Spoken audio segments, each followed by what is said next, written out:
Today we're going over some of the worst deaths in human history, and when I say worst, I don't mean somebody peacefully falling asleep at 97 after eating a nice dinner and watching the sunset.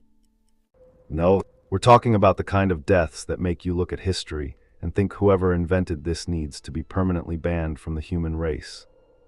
Some of these stories are executions, some are deaths during wars, some involve terrible accidents, and some became famous because the people involved apparently looked at a perfectly normal way to kill somebody and said, "You know what? Let's make this unnecessarily complicated." And just to keep things accurate, some ancient stories are disputed or partly legendary. So when the evidence is shaky, I'll tell you. Number 1, William Wallace. We're starting this list with one of the most brutal executions in medieval European history, the death of William Wallace. You probably know Wallace from the movie Braveheart, where he is played by Mel Gibson and spends most of the movie screaming freedom like he's trying to unlock a video game achievement. The real William Wallace was a Scottish warrior who became one of the major leaders of resistance against English rule during the Wars of Scottish Independence.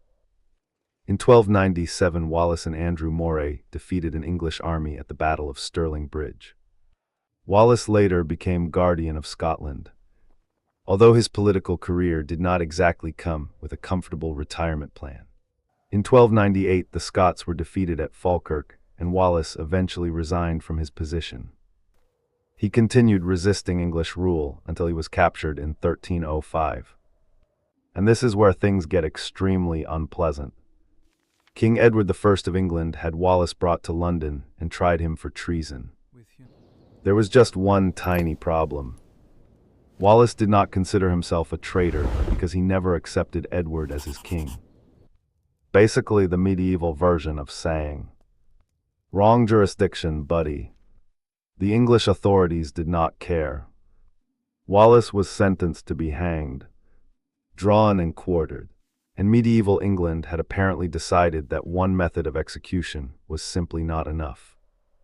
The sentence involved being hanged almost to death, then cut down, disemboweled and mutilated, and finally quartered. Wallace was executed at Smithfield in London on August 23, 1305. His remains were displayed in different locations as a warning to other rebels. So if you were wondering what medieval governments thought about public relations, apparently the answer was, put the enemy's body parts on a pole. Today we have billboards. Medieval England had William Wallace. Number 2, the Brazen Bull. Now we have to talk about one of the most horrifying execution devices ever described in ancient history. The Brazen Bull. According to ancient writers, the device was supposedly created in ancient Greece for Phalaris, the tyrant of Acragas in Sicily. The idea was horrifyingly creative in the worst possible way. A large hollow bronze bull was supposedly constructed with a door in its side. The victim would be placed inside. Then a fire would be lit underneath. Yes, someone looked at a giant metal animal and thought, this needs to become an oven. But the story gets even darker. The bull supposedly had a system of tubes that transformed the victim's screams into sounds resembling the bellowing of a bull. Which means the inventor apparently had absolutely no interest in having a normal afternoon. According to the ancient accounts, the creator of the device, Perillos of Athens, demonstrated it to Phalaris. And Phalaris supposedly decided that Perillos should be the first person to test his invention. Perillos was allegedly placed inside the bull and the fire was lit. He was then removed before dying and was reportedly thrown from a cliff. The story continues by claiming that Phalaris himself was eventually overthrown and executed using the same device. Now here's the important part. Historians are not certain this story actually happened exactly as described. The Brazen Bull appears in ancient sources, but some historians believe parts of the story may be legendary propaganda. So we cannot confidently say, yes, this definitely happened exactly like this. But the story became famous because ancient writers clearly understood one thing. Humans are apparently very good at inventing terrible ways to ruin somebody's day. Number 3, Julius Caesar and the pirates. This one isn't about Caesar's death. It's about what happened after he was kidnapped. Because apparently even as a young man, Julius Caesar had the confidence level of someone who had already conquered half the world. Wait, you're still watching? So, subscribe. In 75 BCE, a young Caesar was sailing across the Aegean Sea when Sicilian pirates captured him. The pirates looked at their prisoner and realized he was clearly an important Roman. So they demanded a ransom of 20 talents. Caesar reportedly laughed at the amount. Not because he thought it was too much, because he thought it was too little. He told the pirates they should demand 50 talents instead, which is basically being kidnapped and responding. Guys, you're underselling me. The pirates agreed. While Caesar was held captive, he apparently behaved less like a hostage and more like the manager of the pirate operation. He exercised with them. He ate with them. He reportedly read his speeches and poems to them. And if they weren't impressed, Caesar apparently made it very clear that they should be. He also reportedly joked that once he was free, he would return and crucify them. The pirates apparently thought this was hilarious, which is understandable, because at this point they probably thought, this rich Roman guy is weird. Eventually the ransom arrived and Caesar was released. The pirates sailed away with their money, and Caesar immediately went looking for ships and soldiers. He found them. He returned to the pirates, captured them, recovered the ransom, and had them executed. Ancient sources say Caesar had originally threatened crucifixion, and that he ultimately had them crucified after first having their throats cut to reduce their suffering. So congratulations to the pirates. They successfully kidnapped Julius Caesar, and then accidentally turned him into the main character of their own revenge story. Number 4, Marcus Licinius Crassus. Now we get to one of the most famous deaths in ancient Roman history. Although, once again, some details of the story are disputed. Marcus Licinius Crassus was one of the richest men in Rome and a member of the first triumvirate alongside Julius Caesar and Pompey. Crassus had enormous wealth, political influence, and a very large ego. But he wanted military glory. And in 53 BCE, he invaded Parthia. This turned into a disaster. Crassus and his army were defeated at the Battle of Carrhae. Thousands of Roman soldiers were killed or captured. Crassus himself was captured during negotiations after the battle. And this is where the legendary version of his death becomes absolutely ridiculous. One ancient account claims that the Parthians killed Crassus and then poured molten gold into his mouth. The supposed message was a reference to Crassus's enormous wealth and his famous greed. Basically, you love gold so much. Here, have some. Now before we start imagining an ancient villain standing there with a bucket of molten gold, we need to be careful. The molten gold story is generally regarded by historians as a later or legendary embellishment rather than a firmly established fact. Crassus was certainly killed after the Roman defeat at Carrhae, but exactly how he died is disputed. So the historically safe version is Crassus was captured after a catastrophic defeat and killed by the Parthians. The molten gold. Great story. Terrible evidence. Number 5, the death of Hypatia. Not every horrifying death comes from a battlefield. Sometimes political and religious conflict can turn a city into complete chaos. Hypatia of Alexandria was a mathematician, astronomer, and philosopher who lived in Alexandria in Roman Egypt during the early 5th century. She was highly respected as a teacher and intellectual, and she became an important figure in the intellectual life of Alexandria. But Alexandria was going through serious political and religious tensions. The city had conflicts between different groups, and the relationship between the city's political authorities and Christian leadership became increasingly hostile. Hypatia became associated with the political faction of the Roman prefect Orestes. Ancient sources disagree on some details, but in 415 CE, a Christian mob attacked Hypatia. According to the 5th century historian Socrates Scholasticus, she was dragged from her chariot into a church called the Caesarum. She was stripped and killed. The account says her body was then taken to a place called the Cineron and burned. Her death became a symbol of the destructive power of political and religious extremism. And over the centuries, her story became even more legendary. Modern movies and books sometimes portray her as a heroic martyr for science killed because religious authorities hated her scientific work. But historians are much more cautious. There is no solid evidence that she was killed simply because she was a scientist. The circumstances were much more complicated and involved the political struggle between Orestes and Cyril, the Bishop of Alexandria, along with wider social tensions. Still, whatever the political details, Hypatia's death was horrific, and it remains one of the most famous examples of how political conflict can turn an intellectual dispute into something much darker. Number 6, Vlad the Impaler. Now we're going to Romania, and we're meeting a man whose nickname sounds less like a historical title and more like something a horror movie villain would put on his business card. Vlad the Impaler. Vlad III ruled Wallachia several times during the 15th century and became famous for his brutal treatment of enemies. His nickname comes from his preferred method of execution: impalement. And yes, it was exactly as bad as it sounds. The victim was placed on a sharpened stake, and the process could be extremely painful and prolonged.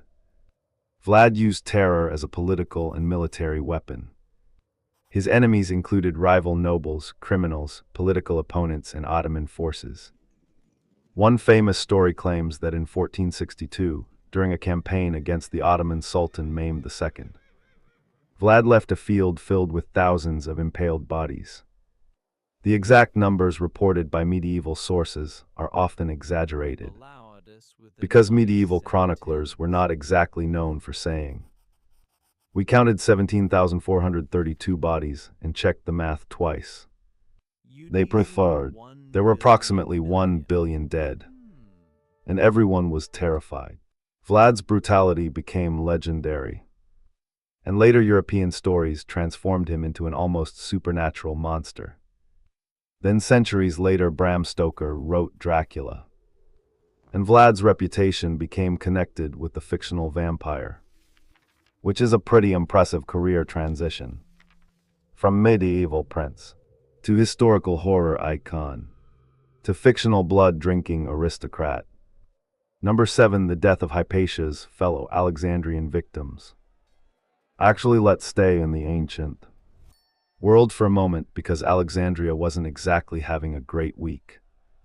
Throughout late antiquity, political violence, religious conflict, and mob violence could produce horrifying deaths. One of the recurring problems was that once a crowd became violent, normal law could disappear extremely quickly. And this is something historians repeatedly say throughout human history. One person gets angry, then 10 people get angry, then 100 people get angry, and suddenly everyone is participating in what can only be described as the worst group project in human history. Ancient executions and mob killings could involve stoning, burning, beating, and dismemberment. But one of the most disturbing aspects wasn't necessarily the method. It was the fact that ordinary people could become participants. The death of Hypatia is remembered partly because it shows how political polarization and mob violence can destroy even highly respected people. And that's an important lesson from history. The most dangerous weapon isn't always a sword. Sometimes it's a crowd that has decided it no longer needs evidence. Number 8, the London execution of Hugh Despenser the Younger. Now we return to medieval England.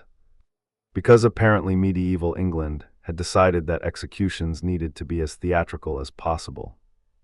Hugh Despenser the Younger was a powerful English nobleman and a favorite of King Edward II. He became extremely unpopular because of his political influence and his role in the king's government. When Edward's enemies defeated him, Despenser was captured in 1326. And the people who captured him were not interested in giving him a quiet retirement. He was sentenced to a horrifying execution. The chroniclers describe him being hanged, cut down while still alive, mutilated and finally beheaded and quartered. The details vary between sources, but the general picture is clear. It was designed not merely to kill him. It was designed to humiliate him publicly. Medieval executions were often political theater. The government wasn't simply saying, "This person is dead." It was saying, "Look what happens when you challenge us," which is basically the medieval equivalent of a warning notification. Except the notification is a person. Number 9. The death of thousands during the siege of Jerusalem. Sometimes the worst deaths in history weren't caused by a single execution. They happened because entire cities became battlefields. During the First Crusade, Crusader forces captured Jerusalem in July 1099. The siege and assault were extremely violent. Once the city was taken, large numbers of its inhabitants were killed. Christian, Muslim, and Jewish communities all suffered during the broader conflicts surrounding the conquest. Medieval sources give dramatically different numbers, and some accounts are clearly exaggerated. So historians do not simply accept every number written by a medieval chronicler. But the massacre itself is well established. The frightening thing about siege warfare is that you don't need an elaborate execution device.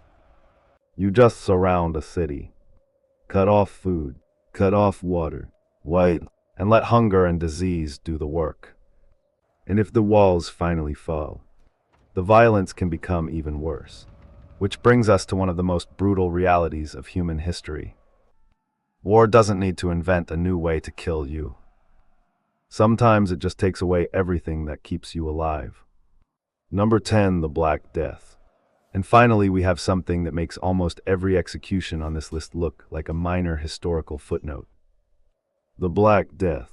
In the 14th century, plague spread across Europe, Asia, and parts of North Africa, and caused one of the largest demographic catastrophes in human history. The disease was caused by the bacterium Yersinia pestis, and it could spread through fleas associated with rodents, while some forms could also spread between people. The symptoms could be horrifying: fever, weakness, painful swollen lymph nodes called buboes, and in severe cases blooding, tissue death, and organ failure. Death could come rapidly, and people had very little idea what was happening. Imagine waking up in a world where your neighbors are suddenly dying. Then your family starts getting sick. Then your friends disappear. Then the person who was supposed to explain the disease is also dead.